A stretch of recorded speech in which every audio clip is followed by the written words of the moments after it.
नमस्कार, मी भीमराव कडाळे पाटील, BKP 24 मराठीमध्ये आपलं सगळ्यांचं स्वागत. आज नवीन दिवस, नवीन विषय, नवीन दिवसाची नवीन अशी चर्चा. आज चर्चा घेऊन आलोय म्हणजे बघा, महाराष्ट्र राज्यामध्ये कायदा सुव्यवस्था शिल्लकच राहिली नाही की काय, अशी परिस्थिती निर्माण झालेली आहे. त्याची कारण सुद्धा तशीच आहेत. रोज अनेक खून होत आहेत. पोलिसांचा कसलाच धाक राहिलेला नाही. पोलीस फक्त पैसे वसुलीमध्ये अडकलेले आहेत.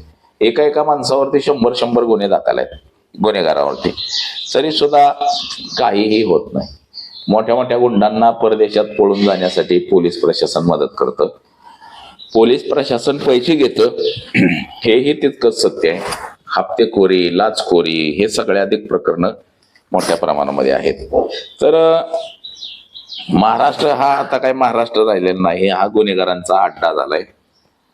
जे शांततामय शहर आपण नांदेड असं समजलो जात होतो, पुणे शहर समजत होतो, परंतु रोज 2-3 खून पुण्यामध्ये होतात. म्हणजे महाराष्ट्रामध्ये कमीत कमी 100 खून रोज होत असतील. परंतु ह्याला काही नाही. महाराष्ट्राचे गृहमंत्री फक्त म्हणतात की चौकशी होईल, कारवाई होईल, सगळं सुरळीत आहे. परंतु गुन्हेगारीकरण एवढ्या मोठ्या प्रमाणामध्ये वाढलंय की ह्या गुन्हेगारांना पाठबळ सुद्धा हे राजकारणी देतात, पोलीस देतात, आणि त्यामुळं सगळं हे वाढलेलं आहे. आता नांदेडमध्ये तो धुरंधर चित्रपट पाहिला आणि 3 खून केले.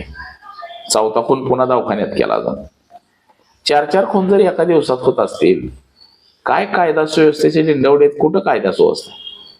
तर याच विषयाची आज चर्चा घेऊन आलो. तर चला, सर्वप्रथम आपण जर चॅनल सबस्क्राईब केला नसेल तर चॅनल सबस्क्राईब करावा, ही सर्वांनी विनंती. आणि चला चर्चेला सुरुवात करूया. महाराष्ट्र राज्य हे बिहार, उत्तर प्रदेश जे आपण म्हणत होतो त्या भागामध्ये सर्वाधिक गुन्हे दाखल होत होते, तशी परिस्थिती महाराष्ट्राची सुद्धा झालेली आहे. महाराष्ट्रामध्ये सुद्धा सर्वाधिक गुन्हे हे महाराष्ट्राच्या सगळ्या जिल्ह्यात घडायला लागलेले आहेत. म्हणजे उत्तर प्रदेश, बिहार इकडे जी गुंडगिरी होती त्या भागाची गुंडगिरी कमी होऊन महाराष्ट्रामध्ये गुन्हेगारीकरण सर्वाधिक वाढलेलं आहे. महाराष्ट्र हा देशामध्ये सर्वाधिक गुन्हेगारीचा राज्य बनलेला आहे मित्रांनो. आता त्याला आमच्या महाराष्ट्राचे गृहमंत्री, राज्यमंत्री हीच सगळी लोक जबाबदार आहेत. या लोकांनी, राजकारणी लोकांनी हे गुंडपुंड पाळले, तर पोलिसांनी सुद्धा गुंडपुंड पाळलेले. चोऱ्या करणारे, दरोडे घालणारे, खंडण्या वसूल करणारे हे पोलिसांनीच पाळलेले गुंड आहेत, कारण की पैशासाठी सगळे. म्हणजे भयानक हे सगळं सध्याचं सुरू आहे. आता नांदेड जिल्हा, एकाच दिवशी 4 खून झाले नांदेड जिल्ह्यामध्ये. धुरंधर चित्रपट पाहिला आणि धुरंधर चित्रपट पाहून गडी बाहेर आले की 3 खून एका रट्ट्यातच केले. त्याचं झालंय असं बघा. सदा टोळीचा प्रमुख अरिजित सिंग चव्हाण, वय 25, हा साथीदारासह शुक्रवारी रात्री धुरंधर 2 हा चित्रपट पाहायला गेला. तो कॅनॉल रोडवर जात असताना प्रतिस्पर्धी साईलाला टोळी, म्हणजे साईलाला टोळी, ह्या 2 टोळ्या, साईलाला टोळीने त्यांच्यावरती हल्ला केला. तलवारीने आणि खंजीराने केलेल्या हल्ल्यात अरिजित सिंगचा जागीच मृत्यू झाला. या संघर्षात प्रतिस्पर्धी टोळीचा मोहम्मद अरबाज आणि सय्यद आवेज हे देखील गंभीर जखमी झाले. घटनेनंतर पोलिसांनी जखमी अरबाज आणि आवेजला तातडीने विष्णुपुरी येथील सरकारी दवाखान्यात दाखल केले. आता त्यात अरिजित सिंगचा भाऊ प्रदीप चव्हाण याने भावाच्या हत्येचा बदला घेण्यासाठी त्यांनी पोलीस बंदोबस्ताची तमा न बाळगता थेट कॅन्ज्युअलर वार्डमध्ये प्रवेश केला आणि तिथे उपचार घेत असलेल्या सय्यद आवेजवर प्रदीपने चाकूने सपासपा वार केला. या हल्ल्यामध्ये आवेजचाही जागीच मृत्यू झाला, तर दुसरा जखमी अरबाज याचाही उपचारादरम्यान मृत्यू झाला. आता सदा आणि साईलाला या दोन्ही टोळ्यांमध्ये गेल्या अनेक महिन्यांपासून वर्चस्ववादाच्या धुसफूस सुरू होती, लढाई सुरू होती. या दोन्ही सदस्यांवर मकोका अंतर्गत सुद्धा कारवाई केली होती, तडीपार केलं होतं. आता जुन्या वैरागाच्या, म्हणजे एकमेकाच्या टोळ्या म्हणलं की बघा सगळं गुन्हेगारीकरण हे कसं भयानक असते. आणि हे सगळ्याला पोलीस प्रशासन जबाबदार आहे. पोलीस प्रशासन कारवाई करत नाही, म्हणून हे सगळं घडत असतं. पोलीस प्रशासनानं जर तडक अशी कारवाई केली, गुन्हेगाराला उलटा टांगला, त्याची मिरवणूक काढली, धोपटून काढला, पोलिसांची जी दहशत असते ही दहशत अजिबात राहिलेली नाही.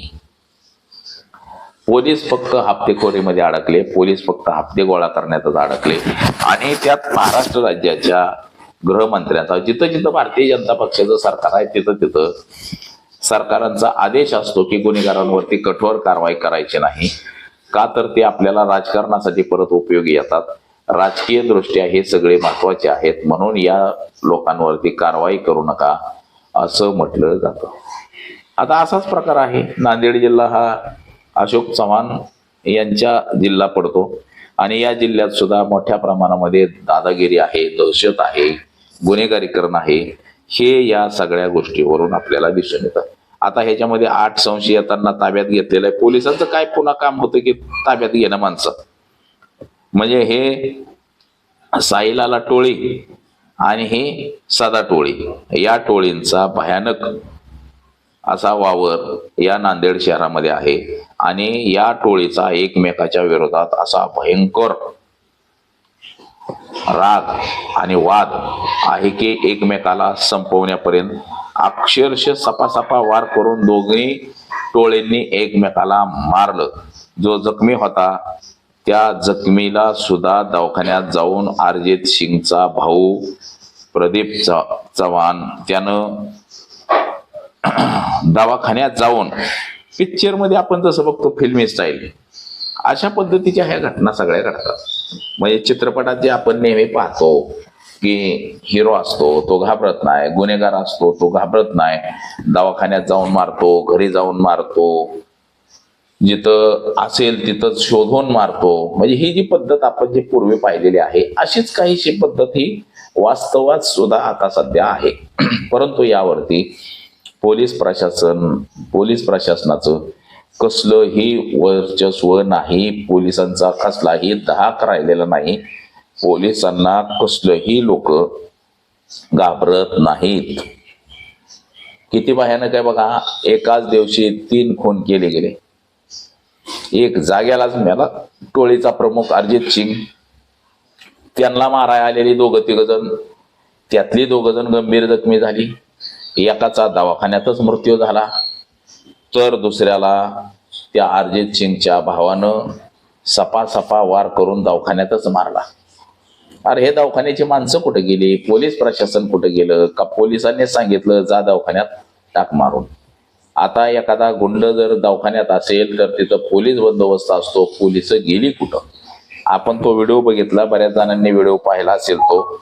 त्या व्हिडिओमध्ये असं दिसतंय की सगळेजण हात बांधून बघतायत आणि त्या जो उपचार घेतोय तो गुंड, त्या गुंडाला एक जण येऊन चाकून सपासपा वार करून मारतोय असा बोक असतोय आणि बाकीचे काट्या फिट्या घेऊन ते तिथं थांबल्यात.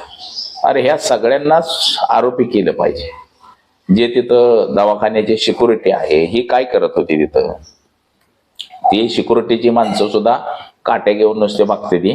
ती फक्त गरिबांवरती आपला रोग झाडत असतात. गोरगरिबाला फक्त ते धमक्या देत असतात, दमदाट्या देत असतात.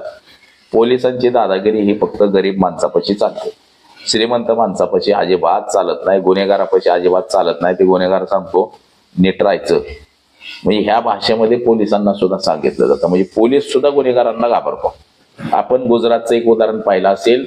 ज्यावेळेस ते गुन्हेगार तलवारी घेऊन येतात त्यावेळेस 10-12 पोलिस, 2 गाड्या भरून असलेली पोलिस, त्यांना पळायचं कळत नाही. त्या पोलिसांना सगळं सोडून पळून जाते.